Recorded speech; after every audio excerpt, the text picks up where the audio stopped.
सुनो क्योंकि इसके डायलॉग सुनना बहुत तो शादी हो जाती है, फिर मोहब्बत करने की उम्र आती है तो बच्चे पालने पड़ जाते हैं, और फिर आराम करने का वक्त आता है तो सारी बीमारियां घेर लेती हैं, और जब जिंदगी समझ में आने लगती है तो दुनिया से जाने का वक्त आ जाता है।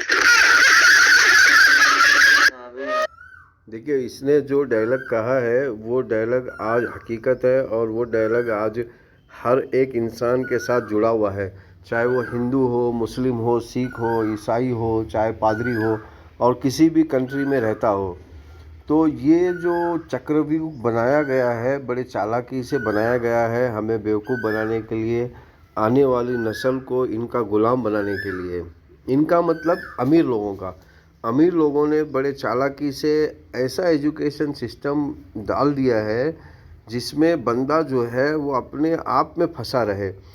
तो मेरे प्यारे भाइयों बहनों, अब ये मसला तो है, अगर इससे आपको निकलना है तो आप अगर देखिए, ये सब इंसान के लिए है, और नमाज जो है वो सब मज़हब के अंदर नमाज है।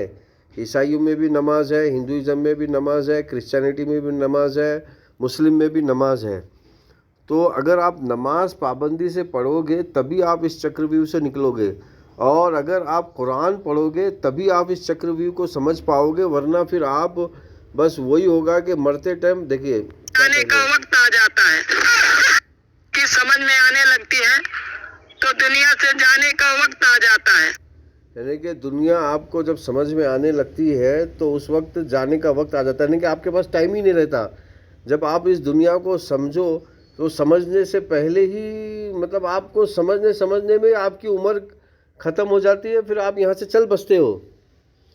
तो मेरे प्यारे भाइयों और बहनों, अगर आपको इस चक्रव्यूह से निकलना है तो आपको नमाज और कुरान पढ़ना होगा, आखिरी मोहम्मद की इताअत में आना होगा, तभी आप इस चक्रव्यूह से निकल सकते हो, वरना इस चक्रव्यूह में फंसे रहोगे।